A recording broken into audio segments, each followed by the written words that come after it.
Welcome back to my YouTube channel learning student. स्वागत है आप सभी लोग का हमारे इस यूट्यूब चैनल पे। तो बच्चा आज हम लेके आए हैं आप लोगों के लिए जो है कि क्लास 10th के जो बच्चे हैं उनके लिए साइंस, और साइंस में क्या बायोलॉजी के क्वेश्चन, जो कि 2 अंकीय प्रश्न है। 2 अंक के ये क्वेश्चन आपके आते हैं जो हम आप लोगों के लिए लेकर के आए हैं। तो चलिए देख लेते हैं क्वेश्चन को। देखिए पहला क्वेश्चन है, मानव में वृषण के कार्यों का उल्लेख कीजिए। मानव में जो वृषण होते हैं उनके क्या कार्य हैं। देखिए वृषण के निम्न कार्य हैं। वृषण में शुक्राणु उत्पन्न होते हैं जो लैंगिक जनन क्रिया में सक्रिय भाग लेकर भावी पीढ़ी को जन्म देने में सहायक होते हैं। देखिए क्या कह रहा है, जो वृषण में शुक्राणु होते हैं, शुक्राणु जो बनते हैं वृषण में, वो क्या होते हैं, लैंगिक जनन के क्रिया में क्या करते हैं, ये भाग लेते हैं और सक्रिय भाग लेकर के क्या करते हैं, भावी पीढ़ी को जन्म देने में सहायक होते हैं, यानी एक पीढ़ी को ये जन्म देते हैं। दूसरा कार्य देखिए, दूसरा कार्य है वृषण में टेस्टोस्टेरोन नामक हार्मोन्स उत्पन्न होता है। देखिए वृषण में कौन सा हार्मोन्स उत्पन्न होता है, तो टेस्टोस्टेरोन। ये आपके बहुविकल्पीय में भी पूछ सकता है, इसलिए इसको याद रखिएगा कि वृषण में जो है कि टेस्टोस्टेरोन नामक हार्मोन्स पाया जाता है, जो मानव शरीर में द्वितीयक जनन लक्षणों को स्थापित करने के लिए उत्तरदायी है। देखिए मानव में जो जनन के लक्षण हैं उसे क्या है, स्थापित करने में ये उत्तरदायी होता है। अब चलिए दूसरा क्वेश्चन देखते हैं। देखिए दूसरा क्वेश्चन है, मेंडल द्वारा प्रतिपादित प्रभावी तथा अप्रभावी लक्षणों को समझाइए। मेंडल द्वारा जो प्रभावित और अप्रभावी लक्षण हैं उनको क्या करना है, उन लक्षणों को समझाना है। तो चलिए देखते हैं। देखिए प्रभावी लक्षण वे होते हैं जो अपना प्रभावी प्रदर्शित करते हैं। क्या करते हैं, अपना जो प्रभाव होता है उसे क्या करते हैं, प्रदर्शित कर देते हैं। अप्रभावी लक्षण वे होते हैं जो अपना प्रभाव प्रदर्शित नहीं करते, यानी सीधा से समझिए, प्रभावी लक्षण वे लक्षण होते हैं जो अपना प्रभाव प्रभावित कर देते हैं, और अप्रभावी लक्षण वे होते हैं जो अपना प्रभाव प्रदर्शित नहीं करते हैं। वे अपना प्रभाव समयुग्मकता में ही प्रदर्शित करते हैं। ये जो अप्रभावी लक्षण है ये अपना प्रभाव जो है कि कहाँ दिखाता है, समयुग्मकता में प्रदर्शित करता है। तो ये हो गया मेंडल के नियम। अब देखिए अगला क्वेश्चन। देखिए अगला क्वेश्चन क्या कह रहा है, जीवों के जनन की विखंडन तथा खंडन विधि को उदाहरण सहित समझाइए। क्या करना है, जीवों में जो जनन होता है और उनमें विखंडन और खंडन विधि को उदाहरण के साथ समझाना है। देखिए विखंडन विधि, पहले किसी जीव का जो शरीर होता है, मान लीजिए कोई जीव है, उसका शरीर है, ठीक, वह 2 बराबर भागों में विभाजित होता है। देखिए विखंडन में ऐसा होता है, जो जीव होते हैं उनके शरीर क्या होते हैं, 2 बराबर भागों में खंडित हो जाते हैं, फिर प्रत्येक भाग से नए जीव का विकास होता है। देखिए कहने का मतलब है कि जो जीव होते हैं उनके शरीर 2 बराबर भागों में विभाजित हो जाते हैं, और उन्हीं 2 भागों से क्या होता है, नए नए जीवों का जन्म होता है। एक से जो 2 भागों में बटे हैं उन दोनों से अलग अलग नए नए जीवों का जन्म होता है। जैसे क्या हो सकता है, देखिए अमीबा हो सकता है। अमीबा देखे होंगे नदी नालों में, तालाबों में पाया जाता है, तालाबों में खास करके, ठीक। तो अमीबा जो होता है काई की तरह होता है, वो देखेंगे बहुत बड़ा बड़ा होता है, और जब वो क्या होता है कि जब विभाजित होता है तो उनसे भी क्या होते हैं, नए नए जीव उत्पन्न होते हैं, नए जीवों का विकास होने लगता है। ये तो विखंडन हो गया। अब खंडन देखिए खंडन विधि, कोई जीव 2 या 2 से अधिक खंडों का निर्माण करता है। कोई जीव क्या करता है, दो या दो से अधिक खंडों का निर्माण करता है। फिर उसके खंड से नया जीव विकसित होता है। उसी के खंड से क्या होता है, एक नया जीव विकसित होता है। यानी समझिए, देखिए क्या कह रहा है कि कोई दो या दो से अधिक खंडों का निर्माण करता है। कोई जीव है जो या तो दो खंडों में बढ़ जाएगा या फिर दो से अधिक में बढ़ जाएगा, ठीक। फिर उसके खंड से नया जीव विकसित होता है। यानी ये हमारा विखंडन में क्या था कि दो भागों में बढ़ता है, और खंडन में क्या है, कई भागों में बढ़ जाएगा। यहाँ दिया है ना, दो या दो से अधिक, कई भागों में बढ़ जाएगा। देखिए, अधिक खंडों का निर्माण करता है, बढ़ के क्या करेगा, एक नया जीव विकसित करेगा। जैसे क्या हो सकता है, देखिए प्लाज्मोडियम। अब देखिए अगला क्वेश्चन, देखिए तीसरा क्वेश्चन है रंध्र। रंध्र को इंग्लिश में क्या कहते हैं, स्टोमाटा। रंध्र क्या है, इसकी उपयोगिता स्पष्ट कीजिए। देखिए, रंध्र पौधों के पत्तों, तनों और अन्यांगों में पाए जाने वाले छोटे छिद्र होते हैं। यानी देखिए, जो रंध्र होते हैं वो क्या हैं, जैसे आप किसी भी पौधे का क्या ले लीजिए, पत्ता ले लीजिए, और उसको सामने रख के, अपने हाथ में लेके सामने रख के उसको ध्यान से देखिए, उसको ध्यान से सूर्य के प्रकाश के आगे देखेंगे तो आपको बहुत सारे छोटे छोटे जो है कि छिद्र दिखाई देंगे। वही क्या है, रंध्र है। देखिए, पौधों के पत्तों, तनों और अन्य अंगों यानी अन्य अंगों में पाए जाने वाली छोटे छिद्र होते हैं। छोटे छोटे क्या होते हैं, ये छिद्र होते हैं। देखिए, आप तनों में तो नहीं जल्दी देख पाएंगे, लेकिन क्या है, पत्तों में आप ध्यान से देख सकते हैं, आसानी से आपको दिख जाएगा। रंध्र के कई उपयोग हैं। देखिए, रंध्र के कार्य क्या है, निम्न हैं, और इनके कई उपयोग हैं। देखिए जो क्या है निम्न, पहला, रंध्र पौधों और वायुमंडल के बीच गैसों का आदान प्रदान करते हैं। रंध्र क्या करते हैं, पौधा और वायुमंडल के बीच में जो गैस होता है उन गैसों का आदान प्रदान करते हैं। यानी इनका संबंध किससे है, पौधे और वायुमंडल के बीच में इनका संबंध है। ये क्या करते हैं, बीच के गैसों को आदान प्रदान करते हैं। दूसरा, रंध्र प्रकाश संश्लेषण के लिए जरूरी है।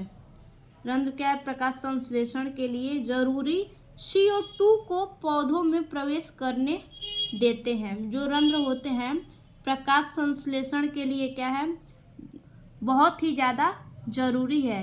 रंध्र से क्या होते हैं, जो छोटे छिद्र होते हैं उन्हीं के द्वारा ये क्या करते हैं, CO2 को पौधों में लेते हैं, प्रवेश कराते हैं। CO2 जो होता है वो रंध्र के द्वारा ही पौधों में प्रवेश करता है। तीसरा है, रंध्र पौधों द्वारा ऑक्सीजन छोड़ने में मदद करते हैं। रंध्र क्या करते हैं, पौधों के द्वारा ऑक्सीजन छोड़ने में मदद करते हैं। अगला क्वेश्चन है, दंत क्षरण से आप क्या समझते हैं। दंत क्षरण या दंत क्षय, आप क्या समझते हैं, इससे स्पष्ट कीजिए। देखिए, इससे क्या समझते हैं, दांतों का क्षरण या इनेमल क्षरण। देखिए, दांतों का क्षरण का मतलब क्या है, इनेमल क्षरण, दोनों एक ही है। तब होता है जब दांतों को बाहरी सुरक्षात्मक परत यानी इनेमल रासायनिक या यांत्रिकी बलों के कारण खराब हो जाती है। यानी देखिए, कहने का मतलब है कि दांतों का क्षरण या इनेमल क्षरण दोनों एक ही बात है। ये तब होता है जब दांतों की बाहरी सुरक्षात्मक परत, जो हमारे दांत का बाहरी परत होता है, जो सुरक्षित होता है हमारे दांत का बाहरी परत यानी इनेमल, जो देखिए मुंह बंद करेंगे, दांत पे दांत रखेंगे तो आपको साफ समझ में आएगा। जो इनेमल होता है वो रासायनिक या यांत्रिकी बलों के कारण खराब हो जाता है। हमारे दांत में जो इनेमल होता है वो क्या होता है, रासायनिक या यांत्रिकी बल के कारण क्या होता है, खराब हो जाता है। ये किसी भी उम्र में हो सकता है। इनेमल जो है ये किसी भी रूप में, किसी भी उम्र में आपको हो सकता है। अब चलिए अगला क्वेश्चन देखते हैं। देखिए, अगला क्वेश्चन है, प्रतिवर्ती क्रिया से आप क्या समझते हैं। अब प्रतिवर्ती क्रिया से क्या समझते हैं, देख लीजिए। प्रतिवर्ती क्रिया का मतलब है किसी बाहरी उद्दीपन के जवाब में बिना मस्तिष्क की जानकारी के अचानक से होने वाली अनैच्छिक क्रिया। देखिए, प्रतिवर्ती क्रिया का क्या मतलब है? जो कार्य जो है कि बिना हमारे मस्तिष्क को जानकारी के हो जाता है अचानक से। मान लीजिए हम कहीं जा रहे हैं, ठीक, हमारा पैर क्या है, फिसल गया।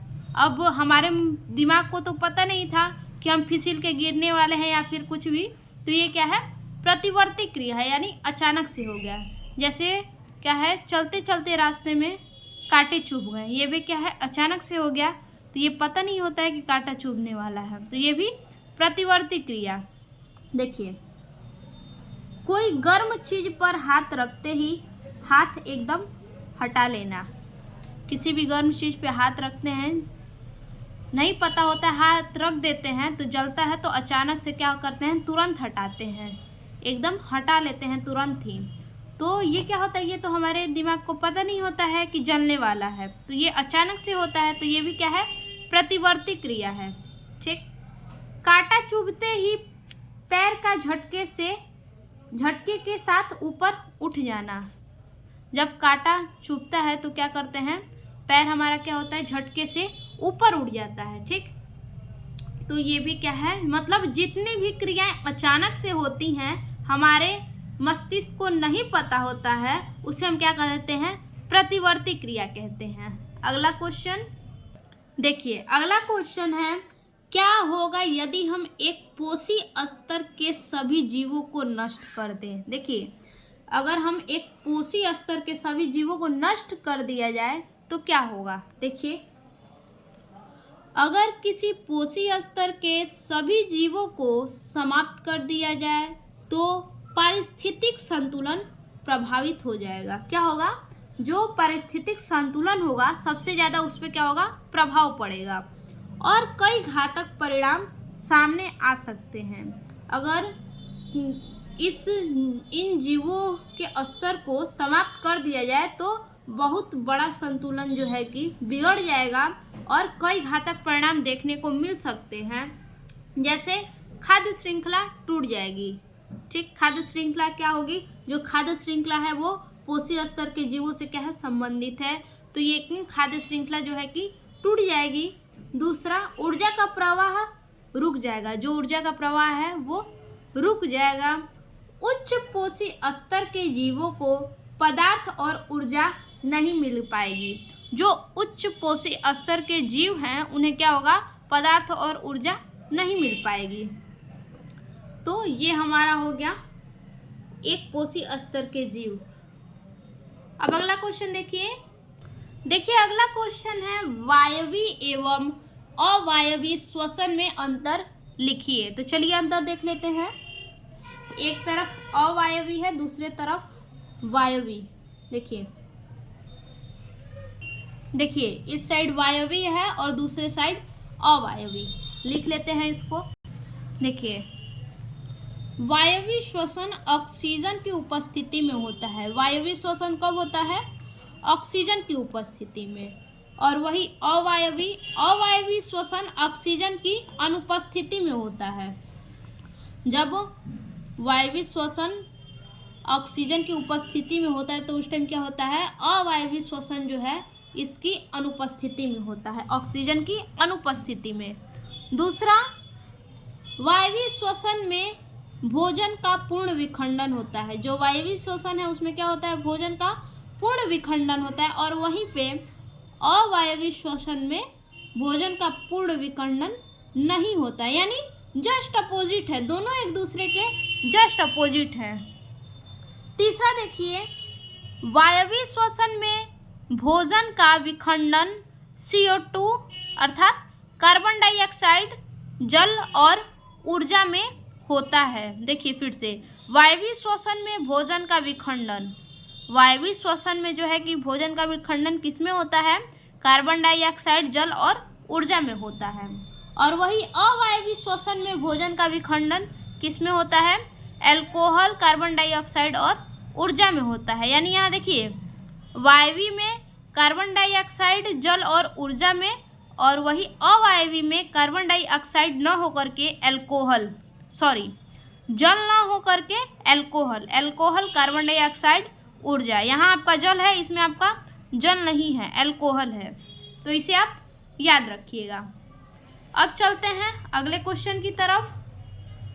देखिए अगला क्वेश्चन है, मनुष्य में किन्हीं दो लिंग संलग्न रोग की व्याख्या कीजिए। मनुष्य में लिंग संलग्न रोग, दो रोगों के नाम लिखने हैं। देखिए मनुष्य में दो लिंग संलग्न रोग, एक तो वर्णांधता है और दूसरा हीमोफीलिया। अब देखिए व्याख्या, लिंग संलग्न का व्याख्या। लिंग संलग्न रोग लिंग गुणसूत्रों पर स्थित जीनों के बदलाव के कारण होते हैं। लिंग संलग्न रोग क्यों होते हैं? तो देखिए जो लिंग गुणसूत्र होते हैं उस पर के जीन जो होते हैं क्या होते हैं? बदल जाते हैं। लिंग गुणसूत्रों पर जो जीन होते हैं वो जीन क्या होते हैं? बदल जाते हैं, इसी के कारण होते हैं। लिंग संलग्न लक्षणों की वंशागति में अंतर होता है। देखिए लिंग संलग्न के जो लक्षण होते हैं उन लक्षणों की वंशागति में क्या होता है? अंतर होते हैं। क्यों होते हैं? देखिए क्योंकि पुरुषों में एक X और एक Y गुणसूत्र होता है। देखिए फिर से ध्यान दीजिए, लिंग संलग्न लक्षणों की वंशागति में अंतर होता है। यानी कि अंतर क्यों होता है वंशागति में? क्योंकि जो पुरुष होते हैं उनमें एक X और एक Y गुणसूत्र होता है लिंग निर्धारण करने के लिए, जबकि महिला में दो XX गुणसूत्र होते हैं लिंग निर्धारण करने के लिए।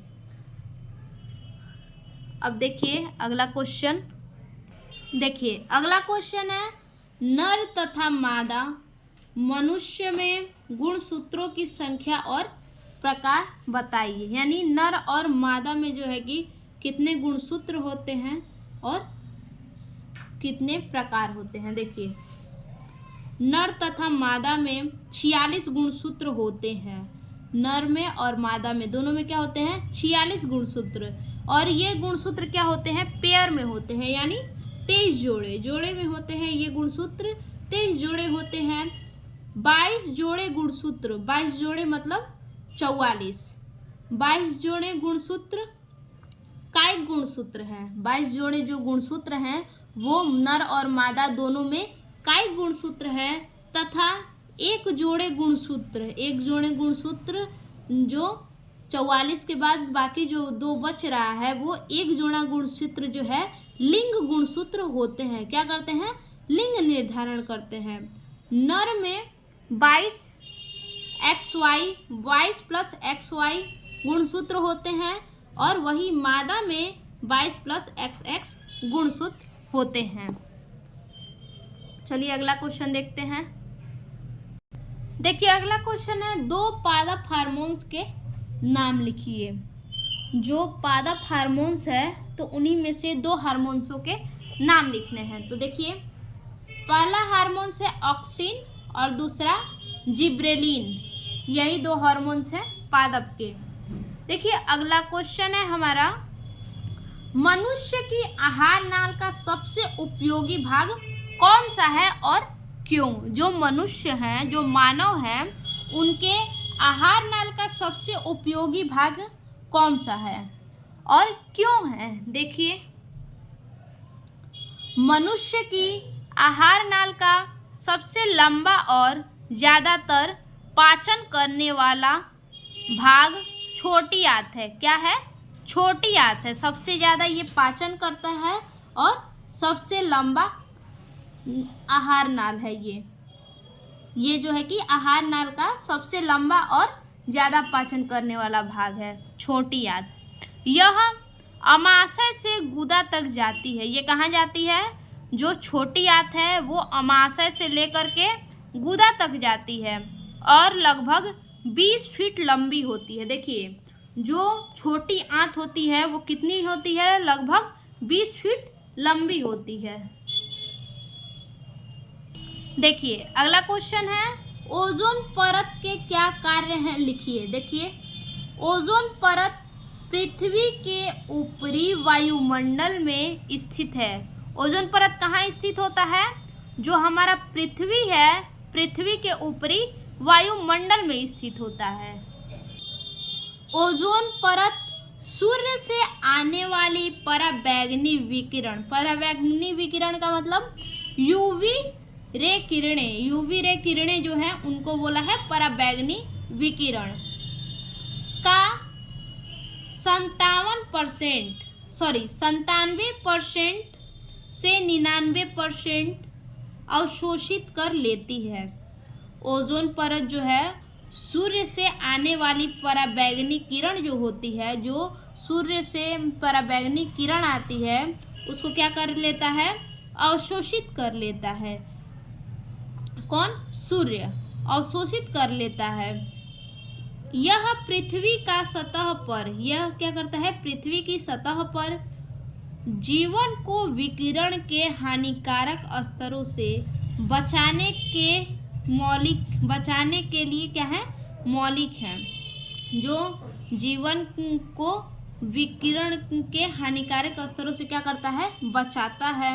जो डीएनए को क्षतिग्रस्त और विघटित कर सकता है। ये जो परत है ये क्या कर सकता है, डीएनए को क्षतिग्रस्त कर सकता है और विघटित कर सकता है। देखिए अगला क्वेश्चन है, स्वपोषी पोषण के लिए आवश्यक परिस्थितियां कौन सी हैं, उनके अंतिम उत्पाद क्या हैं। तो देखिए स्वपोषी पोषण के लिए आवश्यक परिस्थितियां कौन सी हैं, देख लेते हैं। स्वपोषी पोषण के लिए आवश्यक शर्तें, जैव कोशिकाओं में क्लोरोफिल की उपस्थिति। सबसे पहले आवश्यक परिस्थिति क्या है, जैव कोशिकाओं के में क्या होना चाहिए, क्लोरोफिल की उपस्थिति होनी चाहिए। हरे हिस्सों में पानी की आपूर्ति का प्रबंध होना चाहिए। जो हरे हिस्से हैं उनमें क्या, पानी भरपूर मात्रा में चाहिए। आवश्यक सूर्य प्रकाश उपलब्ध हो, क्या हो, आवश्यक जो है सूर्य के प्रकाश उपलब्ध हो। ये हमारा आंसर हो गया। अब चलते हैं अगले क्वेश्चन की तरफ। देखिए अगला क्वेश्चन है, पुरुष में पाए जाने वाले लिंग गुणसूत्र का विवरण दीजिए। पुरुष में जो लिंग गुणसूत्र पाए जाते हैं उनका क्या करना है, विवरण देना है। तो चलिए देख लेते हैं इसको भी। देखिए पुरुष में पाए जाने वाले लिंग गुणसूत्र 46 गुणसूत्र, 46 मतलब ये क्या होते हैं, जोड़े में होते हैं तो 23 जोड़े गुणसूत्र पाए जाते हैं। पुरुष में कितने जोड़े, 23 जोड़े गुणसूत्र पाए जाते हैं। 22 जोड़े कायिक गुणसूत्र होते हैं। 22 जोड़े तक जो होते हैं वो कायिक गुणसूत्र होते हैं। एक जोड़ा यानी 23वां जो लिंग गुणसूत्र होता है। 23वां क्या होता है, लिंग गुणसूत्र होता है, वो लिंग निर्धारण करता है 23वां गुणसूत्र। पुरुष में 22 + XY लिंग गुणसूत्र होते हैं। तो ये भी हमारा क्वेश्चन हो गया। अब चलते हैं अगले और लास्ट क्वेश्चन की तरफ। देखिए क्वेश्चन है, भोजन के पाचन में लार की क्या भूमिका है। चलिए लार की भूमिका देख लेते हैं। भोजन के पाचन में लार की अहम भूमिका है। ठीक, ये हमारा पहला नंबर नहीं है। देखिए लार भोजन को नम करती है और इसे बोलस में बदल देती है। लार जब हम भोजन को क्या करते हैं, चबाते हैं, तो लार में क्या हो जाता है, बिल्कुल मिल जाता है, मिल के एकदम क्या हो जाता है, बिल्कुल नम हो जाता है और ये किस में बदल जाता है, बोलस में बदल जाता है। इससे भोजन को निगलना आसान हो जाता है। जब भोजन एकदम बिल्कुल चिपचिपा हो जाता है, नम हो जाता है, तो क्या होता है, निगलने में आसानी होती है। देखिए अब दूसरा है, लार मुंह की श्लेष्मा झिल्ली को नरम बनाती है। लार क्या करती है, हमारे मुंह की जो श्लेष्मा झिल्ली है उनको नरम बनाती है।